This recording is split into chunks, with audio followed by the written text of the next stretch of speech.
Hello friends, நான் USA தமிழன் பேசுகிறேன். இன்றைக்கி வந்து ஒரு இன்ட்ரெஸ்டிங்கான டாபிக் பார்ப்போம். நியூட்ரான்ஸ் அந்த உலகத்துக்குள்ளே என்ன நடக்குது அப்படிங்கிறத நம்ம தெரிஞ்சுக்கலாம், புரிஞ்சுக்கலாம்.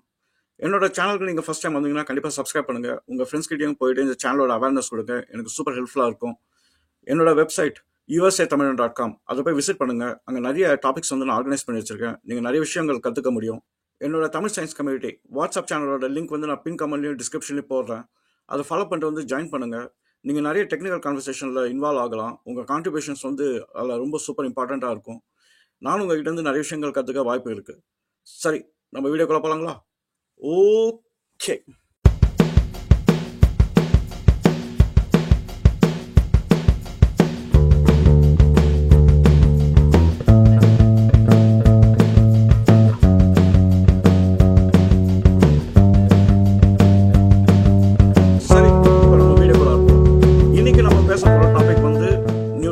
அந்த உலகத்துக்குள்ள என்ன நடக்குது அப்படிங்கிறது நம்ம தெரிஞ்சுக்கலாம். இது ரிலேட்டடாக நான் சில வீடியோஸ் போட்டிருக்கேன். ஒன்று வந்து எலக்ட்ரான் பற்றி நான் போட்டிருக்கேன், அதை போய் பாருங்கள். அப்புறம் புரோட்டான் பற்றி நான் போட்டிருக்கேன், அதை போய் பாருங்கள். இதெல்லாம் நம்ம வந்து கனெக்ட் பண்ண போகிறோம் இந்த வீடியோவில். அதுக்கப்புறம் வந்து கொஞ்சம் வீடியோஸ் வந்து நீங்கள் பார்க்கறது பெட்டர் உங்கள் நாலேஜ் பர்பஸ்க்கு. ஒன்று வந்து பாலி எக்ஸ்க்ளூஷன் பிரின்சிபல், அதை போய் பாருங்கள். அப்புறம் போர் ஆட்டம் மாடல், அதை போய் பாருங்கள். அதுக்கப்புறம் இந்த டிகே ப்ராசஸ் பற்றி நான் வீடியோ போட்டிருக்கேன். இந்த ஆல்ஃபா டிகே பேட்டா டிகேனா என்ன அப்படின்றது நீங்கள் வந்து கண்டிப்பாக புரிஞ்சுக்கணும். இந்த வீடியோவில் அதை பற்றி நம்ம பேச போகிறோம். அதுக்கப்புறம் நியூக்ளியர் ஃபிஷன் அப்படின்னு ஒரு வீடியோ போட்டிருக்கேன், அந்த வீடியோவும் போய் பாருங்கள். இந்த வீடியோலாம் நீங்கள் வந்து முடிச்சுட்டு வந்தீங்க அப்படின்னா உங்களுக்கு டவுட்ஸ் வந்து கம்மியாக இருக்கும். இந்த வீடியோ வந்து உங்களுக்கு சூப்பர் ஈஸியாக வந்து புரிஞ்சிடும். நான் சொன்ன இந்த வீடியோஸோட லிங்க் எல்லாம் நான் டிஸ்கிரிப்ஷன் அப்புறம் பின் கமெண்ட்ல போகிறேன். அங்கே போய் நீங்கள் வந்து பாருங்கள் உங்களுக்கு டைம் கிடைக்கும் போது. நீங்கள் இந்த போர் ஆட்டம் மாடல் போய் பார்த்துருந்தீங்கன்னா அதில் வந்து புரோட்டான்ஸ், நியூட்ரான்ஸ், அப்புறம் எலக்ட்ரான்ஸ், இதை பற்றிலாம் வந்து உங்களுக்கு தெளிவாக புரிஞ்சிருக்கும். இப்போ இந்த பீரியாடிக் டேபிள் வந்து நீங்கள் போய் பார்த்தீங்க அப்படின்னா அதில் வந்து ஒரே ஒரு எலமெண்ட்க்கு மட்டும் வந்து நியூட்ரான் கிடையாது, அது வந்து ஹைட்ரஜன். இன்னொரு விஷயம் வந்து நீங்கள் என்ன நோட் பண்ணுங்க அப்படின்னா, சில எலமெண்ட்ஸ்க்கு வந்து புரோட்டானோட கவுண்ட்டும் நியூட்ரானோட கவுண்ட்டும் வந்து சேமாக இருக்கும். சில எலமெண்ட்ஸ்க்கு வந்து புரோட்டானோட கவுண்ட் வந்து கம்மியாக இருக்கும், நியூட்ரானோட கவுண்ட் வந்து ரொம்ப ஜாஸ்தியாக இருக்கும். அதாவது நம்ம வந்து இந்த பீரியாடிக் டேபிள் வந்து ஹையர் அட்டாமிக் நம்பர் போக போக என்ன ஆகும் அப்படின்னா நியூட்ரான்ஸ் வந்து நிறைய ஆட் ஆக ஆரம்பிச்சிடும். ஸோ அந்த ஒரு விஷயத்தையும் நீங்கள் வந்து பீரியாடிக் டேபிள் வந்து அப்சர்வ் பண்ணுவீங்க. உங்களுக்கு பீரியாடிக் டேபிள்னா என்ன அப்படின்றது தெரியணும்னா அதோட லிங்க் நான் போகிறேன், அதுக்கு நான் ஒரு வீடியோ வச்சிருக்கேன், அதையும் போய் நீங்கள் பாருங்க. பட் இந்த ஜென்ரல் அப்சர்வேஷன் வந்து மைண்டில் வச்சுக்கோங்க. நம்ம வந்து ஃபர்ஸ்ட் ஒரு கொஸ்டின் வந்து நம்ம ஆன்சர் பண்ணலாம். நியூட்ரான்னா என்ன, அதுக்குள்ள என்ன இருக்கு அப்படின்றத ஆன்சர் பண்ணிட்டு இதெல்லாம் ஏன் பீரியாடிக் டேபிள் வந்து ஏன் இந்த மாதிரி ஒரு டிஸ்கிரிபன்சி இருக்கு அப்படிங்கறத நம்ம வந்து புரிஞ்சுக்கலாம். இப்போ நம்ம அந்த புரோட்டான் வீடியோவில் நம்ம பார்த்தோம். புரோட்டானில் வந்து நம்ம உள்ள இப்போ நம்ம ஜூம் இன் பண்ணி போய் பார்த்தா புரோட்டான்குள்ளார வந்து 3 பார்ட்டிகள் இருக்குது. அது என்னன்னா குவார்க்ஸ் அப்படின்னு வந்து சொல்லுவோம். அந்த குவார்க் வந்து புரோட்டானில் வந்து 2 அப் குவார்க் இருக்குது, ஒரு டவுன் குவார்க் இருக்குது. இப்போ நியூட்ரானில் வந்து என்ன இருக்குது அப்படின்னா 2 டவுன் குவார்க்கும் ஒரு அப் குவார்க்கும் இருக்குது. இப்போ ஒவ்வொரு குவார்க்கும் வந்து ஒரு எலக்ட்ரிக்கல் சார்ஜ் இருக்குது. இப்போ நியூட்ரானில் பார்த்தீங்க அப்படின்னா 2 டவுன் குவார்க் ஒரு அப் குவார்க், நீங்கள் வந்து அந்த சார்ஜஸ் ஆட் பண்ணீங்க அப்படின்னா -1/3 வந்து 2, அதுக்கப்புறம் வந்து ஒரு 2/3 நீங்கள் வந்து ஆட் பண்ணீங்க அப்படின்னா உங்களுக்கு வந்து சார்ஜ் வந்து 0. அதனால தான் நியூட்ரானுக்கு வந்து சார்ஜே கிடையாது. இப்போ ஒரு கொஸ்டின் நம்ம என்ன கேட்கலாம் அப்படின்னா, இப்போ நியூட்ரான் வந்து எப்படி நியூக்ளியஸ்குள்ள வந்து மாட்டிக்கிச்சு அப்படின்ற ஒரு கொஸ்டின் வந்து நம்ம வந்து கேட்கலாம். ஏன்னா இப்போ பீரியாடிக் டேபிள பார்க்கும்போது ஹைட்ரஜன்ல வந்து நியூட்ரான்ஸ் வந்து கிடையாது. அப்புறம் மற்ற எலமெண்ட்ல வந்து எப்படி நியூட்ரான்ஸ் வந்து மாட்டிக்கிச்சு அப்படிங்கிறது ஒரு சூப்பரான ஒரு கொஸ்டின். இதை நம்ம ஆன்சர் பண்ணோம் அப்படின்னா நம்ம வந்து இந்த யூனிவர்ஸ் பிறந்த டைமுக்கு நம்ம போகணும். இதுக்கு வந்து நான் ஒரு வீடியோ வச்சிருக்கேன், ஆட்டம்ஸ் வந்து எப்படி கிரியேட் ஆயிடுச்சு அப்படின்னு. அந்த வீடியோவோட ரெஃபரன்ஸ் நான் போடுறேன், அதை போய் பாருங்க. உங்களுக்கு வந்து எப்படி வந்து ஒரு ஆட்டம்ன்றது எப்படி வந்தது அப்படிங்கிறது தெரிஞ்சிடும். பட் ஆனால் நம்ம சுருக்கமாக சொல்ல போனால் ஃபர்ஸ்ட் குவார்க்ஸ் இருந்தது. குவார்க்ஸ்க்கெல்லாம் கம்பைன் ஆகி அப்புறம் புரோட்டான், நியூட்ரான் அப்படின்னு வந்து ஃபார்ம் ஆயிடுச்சு. இப்போ ஹைட்ரஜன் மட்டும் ஏன் நியூட்ரான் இல்லை அப்படின்னு நம்ம கேட்டோம் அப்படின்னா, நியூட்ரான் வந்து தனியாக இருக்கும்போது அது வந்து அன்ஸ்டேபிளான ஒரு விஷயம். ஏன் அப்படின்னா புரோட்டானோட மேஸும் நியூட்ரானோட மேஸும் பார்த்தீங்க அப்படின்னா நியூட்ரானுக்கு வந்து கொஞ்சம் ஜாஸ்தியான மேஸ். அதாவது மேஸ் கம்மியாக இருந்தது அப்படின்னா உங்களுக்கு வந்து எனர்ஜியும் கம்மியாக இருக்கும். இதெல்லாம் வந்து ஐன்ஸ்டைன் ஈக்குவேஷன் வந்து சொன்னது. E=mc²ல பார்த்தீங்க அப்படின்னா நீங்கள் எனர்ஜியும் மாஸும் வந்து ஒரே மாதிரியாக வந்து பார்க்கணும். அந்த E=mc² வீடியோவில் லிங்க் நான் போகிறேன், அதை போய் பாருங்க. நம்ம ஐன்ஸ்டைன் சொன்னதை வச்சு பார்த்தா கம்மியான மாஸ் இருந்ததுன்னா கொஞ்சம் ஸ்டேபிளாக இருக்க சான்ஸ் இருக்கு. ஏன்னா எனர்ஜி லெவல் வந்து அதுக்கு வந்து கம்மி. இப்போ நியூட்ரான் கேஸ்ல வந்து என்னன்னா அதுக்கு வந்து கொஞ்சம் ஹையரான மாஸ், அதனால அதுக்கு வந்து கொஞ்சம் ஸ்டெபிலிட்டி வந்து கொஞ்சம் கம்மி. இப்போ புரோட்டான்லயும் குவார்க் இருக்கு, நியூட்ரான்லயும் குவார்க் இருக்கு. அது எப்படி நியூட்ரானுக்கு வந்து மாஸ் கொஞ்சம் ஹையர் ஆயிடுச்சு அப்படின்னு நம்ம கேட்டோம் அப்படின்னா, இப்போ புரோட்டான்ல இருக்கிறது 2 அப் குவார்க், ஒரு டவுன் குவார்க். இப்போ நியூட்ரான்ல இருக்கிறது 2 டவுன் குவார்க், ஒரு அப் குவார்க். இப்போ அந்த குவார்க்ல போயிட்டு நீங்க ஒண்ணு தனித்தனியா மேஸ் எடுத்து பாத்தீங்க அப்படின்னா உங்களுக்கு வந்து டவுன் குவார்க் தான் வந்து மேஸ் ஜாஸ்தி. அது 2 அப் குவார்க் நீங்க பாத்தீங்கன்னா அப் குவார்க் வந்து மேஸ் கம்மி, டவுன் குவார்க் வந்து ஜாஸ்தி. அப்ப நியூட்ரான்ல இருக்குது அதிகமா இருக்குது 2 டவுன் குவார்க். அப்பனா அதனோட மாஸ் தான் வந்து ஜாஸ்தி, அப் குவார்க் வந்து கம்மி. இப்போ நம்ம இதெல்லாம் ஆட் பண்ணி பார்த்தா புரோட்டானுக்கும் நியூட்ரானுக்கும் கம்பேர் பண்ணும்போது நியூட்ரானுக்கு தான் வந்து மாஸ் ஜாஸ்தி. மாஸ் ஜாஸ்தி என்ன அப்படின்னா என்னன்னா அது வந்து எனர்ஜியும் ஜாஸ்தி. இப்போ எனர்ஜி ஜாஸ்தியா இருக்கிறதுனால என்னன்னா புரோட்டான் கம்பேர் பண்ணும்போது நியூட்ரான் வந்து அன்ஸ்டேபிள். அதனால என்ன ஆகும் அப்படின்னா அது வந்து பேட்டா டேக்கே அப்படின்ற ஒரு ப்ராசஸ் வந்து அண்டர்கோ பண்ணும். அந்த பேட்டா டேக்கே தான் அந்த வீடியோல பார்த்தீங்கன்னா உங்களுக்கு புரிஞ்சிருக்கும். இப்போ டிகே ப்ராசஸ் வந்து நியூட்ரான் அண்டர்கோ பண்றதுனால என்ன ஆகுது அப்படின்னா அது வந்து டிகே புரோட்டானா மாறிடும், அப்புறம் எலக்ட்ரானா வந்து மாறிடும். ஸோ இப்போ நம்ம வந்து யூனிவர்ஸ் எப்போ பிறந்தது அப்போ போகலாம். அப்போ வந்து குவார்க்ஸ் இருந்தது, குவார்க்ஸ்கெல்லாம் சேர்ந்து புரோட்டானா மாறிச்சு, அப்புறம் நியூட்ரானா மாறிச்சு. ஆனால் புரோட்டான் வந்து ஸ்டேபிளா இருந்ததுனால புரோட்டான் வந்து அப்படியே இருந்தது. இப்போ நியூட்ரான் வந்து அன்ஸ்டேபிளா இருந்ததுனால என்ன ஆச்சு அப்படின்னா அது டிகே ஆகி மறுபடியும் புரோட்டானா வந்து கன்வெர்ட் ஆயிடுச்சு. இப்போ இந்த ஆட்டம் ஃபார்ம் ஆகும்போது என்னன்னா புரோட்டான் தான் எக்கச்சக்கமா இருந்தது. புரோட்டானா இருக்கும்போது என்னன்னா ஆட்டம் ஃபார்ம் ஆகும்போது அது ஹைட்ரஜன் ஆட்டம் தான் வந்து ஃபர்ஸ்ட் ஃபார்ம் ஆச்சு. அதனால தான் நீங்க பாத்தீங்கன்னா யூனிவர்ஸ்ல ஜாஸ்தியா இருக்கிறது ஹைட்ரஜன் ஆட்டம். இப்போ ஹைட்ரஜன் ஆட்டம் வந்து ஃபார்ம் ஆகும்போது அதுக்குள்ள புரோட்டான் மட்டும்தான் இருக்கு, ஆனா நியூட்ரான் கிடையாது. ஏன்னா நியூட்ரான் எல்லாமே வந்து புரோட்டானா வந்து மாறிச்சு. அதனால வந்து அந்த ஆட்டமே வந்து நியூட்ரான் இல்லாம தான் வந்து அந்த ஆட்டமே ஃபார்ம் ஆச்சு. அதனால புரோட்டான் மட்டும் இருக்கு. இப்போ அதுக்கப்புறம் இருக்கிற நியூட்ரான்ஸ் எல்லாம் வந்து என்ன ஆச்சுன்னா இந்த ஹைட்ரஜன் ஆட்டம் வந்து ஒவ்வொரு ஹைட்ரஜன் ஆட்டம்ல வந்து கொலாய்ட் ஆகும்போது அது வந்து ஹீலியமா வந்து மாறிச்சு. அதனால வந்து நம்மளுக்கு வந்து 2 புரோட்டான் ஆச்சு. இப்போ நியூட்ரான் வந்து மறுபடியும் அந்த ஆட்டம்ல போய் நியூக்ளியஸ்ல போய் ஜாயின் பண்ணும்போது உள்ள ஸ்டேபிளா இருந்தது. அதனால தான் வந்து என்னன்னா நியூட்ரான்ஸ் வந்து ஹைட்ரஜனுக்கு அப்புறம் வந்து ஃபார்ம் ஆன ஆட்டம்ஸ்ல எல்லாமே வந்து ஒரு ஸ்டேபிள் சிச்சுவேஷனை ஃபைண்ட் அவுட் பண்ணி உள்ள தங்கிடுச்சு. நீங்க இப்ப கேட்கலாம் அது எப்படி ஹைட்ரஜனுக்கு மட்டும் நியூட்ரான் வந்து சேரல, அது புரோட்டானா வந்து மாறிச்சு, ஆனா ஹீலியம்க்கு அதுக்கப்புறம் அந்த ஆட்டம்ஸ் எல்லாம் நியூட்ரான் வந்து உள்ள போய் தங்கிச்சு அப்படின்னு கேட்கலாம். இப்போ இப்படி இமேஜின் பண்ணி பாருங்க. இப்போ வந்து நியூக்ளியஸ் ஃபார்ம் ஆகுது. இப்போ 2 புரோட்டான் வந்து நியூக்ளியஸ்குள்ள இருக்கு அப்படின்னு வச்சுக்கலாம். இப்போ 2 புரோட்டானும் வந்து ஒரு ரிப்பல்சிவ் ஃபோர்ஸ். அந்த ரிப்பல்சிவ் ஃபோர்ஸ் வந்து என்னன்னா அதை பேலன்ஸ் பண்றதுக்கு தான் வந்து நியூட்ரான் வந்து உள்ள வருது. அது வந்து சார்ஜ்ல வந்து பாத்தீங்கன்னா அது வந்து 0 சார்ஜ். ஆனா அந்த நியூட்ரான்ஸ் வந்து உள்ள இருக்கிறதுனால என்னன்னா நியூட்ரான்ஸ்க்கு ஒரு ஸ்டெபிலிட்டி கிடைச்சிச்சு. அப்புறம் புரோட்டான்ஸோட ரிப்பல்சிவ் ஃபோர்ஸும் வந்து கொஞ்சம் கண்ட்ரோல் ஆகி ரெண்டுமே வந்து ஸ்டேபிள் ஆகி ஒரு ஸ்டேபிள் நியூக்ளியஸ் வந்து ஃபார்ம் ஆயிடுச்சு.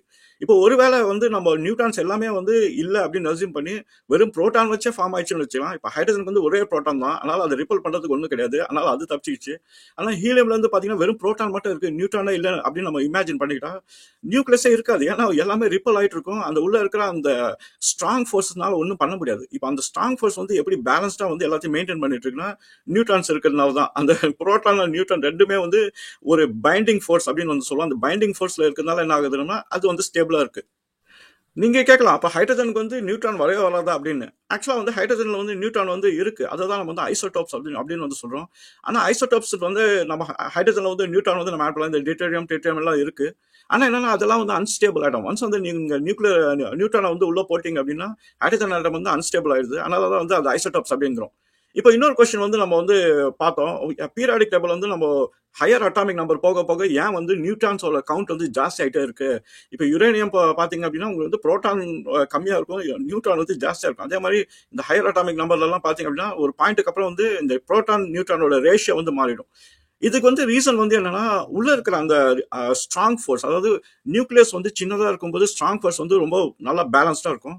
ஆனா நியூக்ளியஸோட சைஸ் பெருசாக என்ன ஆகும் அப்படின்னா, அதாவது புரோட்டான் வந்து நிறைய ஆட் ஆக என்ன ஆகும் அப்படின்னா அந்த ஃபோர்ஸோட ரேஞ்ச் வந்து கம்மியாயிடும். அந்த ஃபோர்ஸோட ரேஞ்ச் கம்மியாகிறதுனால என்னன்னா இன்னொரு அன்ஸ்டெபிலிட்டி வந்து கிரியேட் ஆயிடும். அதனால தான் வந்து என்னன்னா அந்த ஆட்டம்ஸ்க்கு வந்து இன்னும் எக்ஸ்ட்ரா நியூட்ரான்ஸை கொடுத்து அதை வந்து கொஞ்சம் ஸ்டேபிளான சுச்சுவேஷன் மாதிரி வைக்கிறோம். இது வந்து உங்களுக்கு புரியணும்னா இப்போ வந்து நம்ம இந்த பால் எடுத்துப்போம். இந்த பால் தான் வந்து ஒரு நியூக்ளியஸ் அப்படின்னு வச்சுக்கலாம். இதுல வந்து நீங்க வந்து புரோட்டான்ஸ் வந்து ஆட் பண்ணிக்கிட்டே இருக்கீங்க அப்படின்னு வச்சுக்கலாம். இப்போ வந்து புரோட்டானோட நியூட்ரான் கவுண்ட் வந்து கரெக்டா இருந்தது அப்படின்னா சில ஆட்டம்ஸ்க்கு வந்து கரெக்டா இருக்கும் அப்படின்னா இந்த நியூக்ளியஸ் வந்து ஸ்டேபிளா இருக்கு.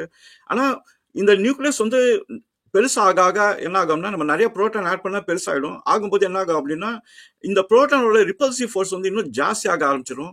அதனால வந்து என்ன பண்ணுவோம் அப்படின்னா நம்ம இந்த பந்துல வந்து நீங்க நிறைய ஒரு அயன் பால் வந்து உள்ள போற மாதிரி இமேஜின் பண்ணிக்கோங்க. அப்ப என்னன்னா ஒரு டைம்ல நீங்க உள்ளுக்குனீங்கன்னா வந்து ஒரு கேப் இருக்கிற மாதிரி இருக்கும். ஏன்னா அது வந்து அன்ஸ்டேபிளா இருக்கு. உங்களுக்கு வந்து அந்த பால் வந்து டைட்டா இருக்காது. நீங்க என்னதான் வந்து நிறைய போட்டாலும் அயன் பால்ஸ் வந்து டைட்டா இருக்காது. அதனால நம்ம என்ன பண்ணுவோம் அப்படின்னா அதை கரெக்டா ஸ்டேபிள் ஆகிறதுக்கு என்ன பண்ணுவோம், நம்ம வேற எக்ஸ்ட்ராவா கொஞ்சம் பால்ஸ் எல்லாம் போடுவோம். அதாவது மெயினான ஒரு புரோட்டான் வைக்கிறது இருக்கட்டும். அதுக்கப்புறம் நம்ம வந்து என்ன பண்ணுவோம் அப்படின்னா நியூட்ரான் அப்படின்ற ஒரு சின்ன சின்ன விஷயத்த வந்து போட்டு இதை வந்து ஃபில் பண்ணிடுவோம். ஏன் அதை வந்து நம்ம நம்ம ஃபில் பண்றோம் அப்படின்னா அப்பதான் வந்து இந்த நியூக்ளியஸ் வந்து ஸ்டேபிளா இருக்கும். அதனால நீங்க பாத்தீங்க அப்படின்னா நியூட்ரான்ஸ் வந்து தனியா வந்து நியூட்ரான் நீங்க வச்சீங்க அப்படின்னா அது வந்து அன்ஸ்டேபிள். ஆனா இந்த மாதிரி சுச்சுவேஷன்ல வந்து என்னன்னா உங்களுக்கு வந்து புரோட்டானோட கவுண்ட் நிறைய இருக்கிறதுனால, அந்த ரிப்பல்சிவ் ஃபோர்ஸ் நிறைய இருக்கிறதுனால, அந்த பைண்டிங் எனர்ஜி வந்து நிறைய தேவைப்படுறதுனால என்ன ஆகுது அப்படின்னா நீங்க நியூட்ரான்ஸ் வச்சு தான் அதை வந்து நம்ம பேலன்ஸ் பண்றோம். அந்த நிறைய நியூட்ரான் ஆட் பண்ணும்போது என்ன ஆகுதுன்னா அந்த ஆட்டம் வந்து கொஞ்சம் ஸ்டேபிள் ஆயிடுது. நம்ம இந்த பெரிய நியூக்ளியஸ்ல வந்து நியூட்ரான்ஸ் வச்சு சமாளிக்கிறோம். ஆனா இதே வந்து இன்னொரு பிரச்சனையை வந்து கிரியேட் பண்ணுது. அது எப்படின்னா இந்த பெரிய நியூக்ளியஸ் வந்து எப்ப வேணா வந்து அன்ஸ்டேபிள் ஆயிடும் அப்படின்ற ஒரு சுச்சுவேஷன். அதனால தான் வந்து யுரேனியம் எல்லாம் பாத்தீங்க அப்படின்னா அதுக்கு வந்து ஒரு சின்ன ஒரு ட்ரிகர் தான் வேணும். அப்பனா யுரேனியம் வந்து அன்ஸ்டேபிள் ஆயிடும். இப்ப நேச்சுரலாவே வந்து என்ன ஆகும்னா சில எலமெண்ட்ஸ்க்கு வந்து இந்த உள்ள நிறைய நியூட்ரான்ஸ் பேக் ஆகிறதுனால என்ன ஆகுது அப்படின்னா நேச்சுரலாவே அது அன்ஸ்டேபிள் ஸ்டேட்ல இருந்து அந்த நியூட்ரான் வந்து வெளியில வந்து வரதுக்கு பார்க்கும். ஏன் வரத்துக்கு பார்க்கும் அப்படின்னா அந்த உள்ள இருக்கிற அந்த ஸ்ட்ராங் ஃபோர்ஸோட ரேஞ்ச் வந்து கம்மி. ஏன்னா சின்ன நியூக்ளியஸ்க்கு வந்து ஸ்ட்ராங் ஃபோர்ஸ் வந்து கரெக்டா இருக்கும். ஆனா கொஞ்சம் பெரிய நியூக்ளியஸ்க்கு வந்து ஸ்ட்ராங் ஃபோர்ஸ் வந்து கொஞ்சம் லூஸா இருக்கும். ஏன்னா வந்து அதோட ரேஞ்ச் வந்து கம்மியா இருக்கிறதுனால அது லூஸா இருக்கும். இப்போ அந்த மாதிரி சுச்சுவேஷன்ல நியூட்ரான்ஸ் வச்சு நம்ம இதை ஸ்டேபிள் ஆக்க பாக்குறோம். ஆனா அந்த நியூட்ரானும் வந்து வெளில வரதான் பார்க்கும். அப்போ நம்ம என்ன கால் பண்றோம் அப்படின்னா அது வந்து ஆல்பா டிகே அப்படின்றோம். அந்த மாதிரி டைம்ல நேச்சுரலா என்ன நடக்கும் அப்படின்னா இந்த ஒரு நியூக்ளியஸ் வந்து பாதியா வந்து உடைஞ்சிரும். 2 எலிமெண்டா வந்து மாறிடும். நீங்க பாத்தீங்கன்னா ஆல்பா டேக்கால பாத்தீங்கன்னா உங்களுக்கு அவுட்புட் வந்து ஒரு ஹீலியம் ஆட்டமா வெளியில வரும். அதுக்கப்புறம் இன்னொரு எலிமெண்ட் வந்து வந்துடும். இதுக்கு காரணம் வந்து நியூட்ரான்ஸ் தான். நியூட்ரான்ஸ் வந்து சில டைம் வந்து உள்ள பேலன்ஸ்க்காக நம்ம போட்டாலும் அந்த பேலன்ஸ் வந்து கொஞ்ச நேரம் தான் இருக்கும். அதுக்கப்புறம் என்ன பண்ணா அது வந்து டிகே ஆல்பா டிகேவா வந்து மாறிடும். ஸோ நம்ம இந்த நியூட்ரான்ஸ் இந்த மாதிரி ஒரு ஸ்டேபிள் அன்ஸ்டேபிள் ஸ்டேட்ல நம்ம வைக்கிறதுனால தான் வந்து என்ன பண்றோம் அப்படின்னா நம்ம அதை வந்து அட்வான்டேஜ் எடுத்துக்கிறோம். நம்ம எப்படி வந்து அட்வான்டேஜ் எடுத்துக்கிறோம் அப்படின்னா அங்கதான் வந்து நியூக்ளியர் ஃபிஷன் ஒன்று வருது. இப்போ நம்மளுக்கு நல்லாவே தெரியும் யுரேனியம் மாதிரி ஒரு ஆட்டம் வந்து ஒரு ஒரு அன்ஸ்டேபிள் அண்ட் ஸ்டேபிள் ஒரு மாதிரி அப்படி ஷேக்கியா இருக்கு அப்படிங்கிறது தெரியும். நம்ம என்ன பண்றோம் அப்படின்னா வெளியில வந்து ஒரு நியூட்ரானை அனுப்பிச்சு இதை பம்பாட் பண்றோம்.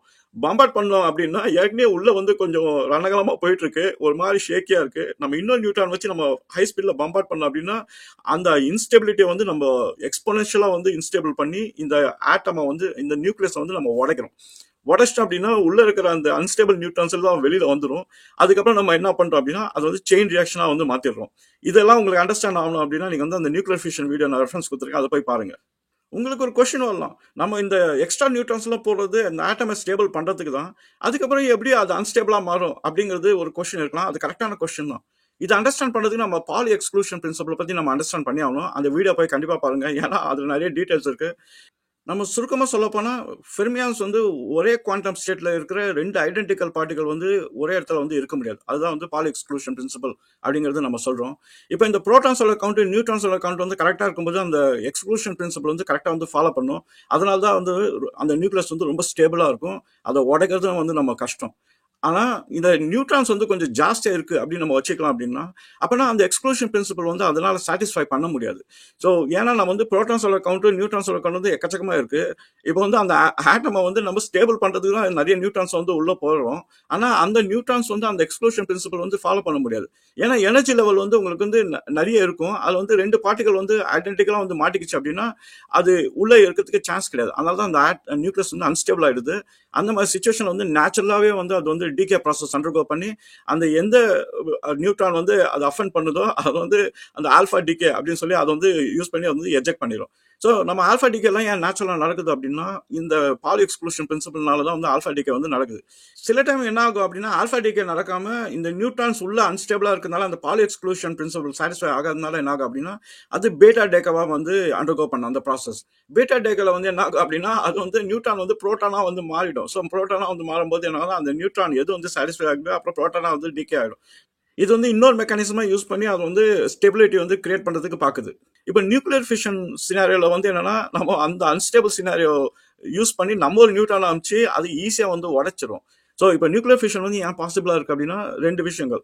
ஒன்று வந்து அந்த ஸ்ட்ராங் ஃபோர்ஸ் வந்து அதோட ரேஞ்ச் வந்து ரொம்ப கம்மி. ஸோ அது ஒரு விஷயம். ஏன்னா நியூட்ரான்ஸ் வந்து நிறைய எக்கச்சக்கமா இருக்கு. அப்புறம் வந்து அந்த நியூக்ளியஸோட சைஸ் வந்து ரொம்ப பெருசா இருக்கு. ஸோ இது ஒரு விஷயம். 2வது விஷயம் வந்து என்னன்னா அங்க உள்ள இருக்கிற நியூட்ரான்ஸ் வந்து எப்படா கிளம்பலாம் அப்படின்ற மாதிரி அந்த அன்ஸ்டேபிள் ஸ்டேட்ல இருக்கிறதுனால வந்து நம்ம அதை அட்வான்டேஜ் எடுத்து நம்ம ஒரு நியூட்ரானை வெளில இருந்து அமைச்சு அதை வந்து நம்ம உடைச்சிடறோம். ஸோ இதுதான் வந்து இந்த அட்டாமிக் சயின்ஸ்ல வந்து பண்ணிட்டு இருக்கிறது. சரி, என்னால் முடிஞ்ச அளவுக்கு நான் வந்து நியூட்ரான்ஸ் பற்றி விளக்கிருக்கேன்னு நினைக்கிறேன். உங்களுக்கு வந்து நிறைய டவுட்ஸ் வந்து கிளியரா இருக்கும். இப்போ என்னோட கான்டென்ட்லாம் பிடிச்சதுன்னா கண்டிப்பாக சப்ஸ்கிரைப் பண்ணுங்க. உங்க ஃப்ரெண்ட்ஸ் கிட்ட போய் இந்த சேனலோட அவேர்னஸ் வந்து கொடுங்க. அவங்களும் வந்து இந்த டெக்னிக்கல் கான்டென்ட்லாம் பார்த்து புரிஞ்சுக்கிட்டோம். நம்ம அடுத்த வீடியோவில் இன்னொரு இன்ட்ரெஸ்டிங்கான டாபிக்கோட பார்ப்போம். சரிங்களா? பாய்.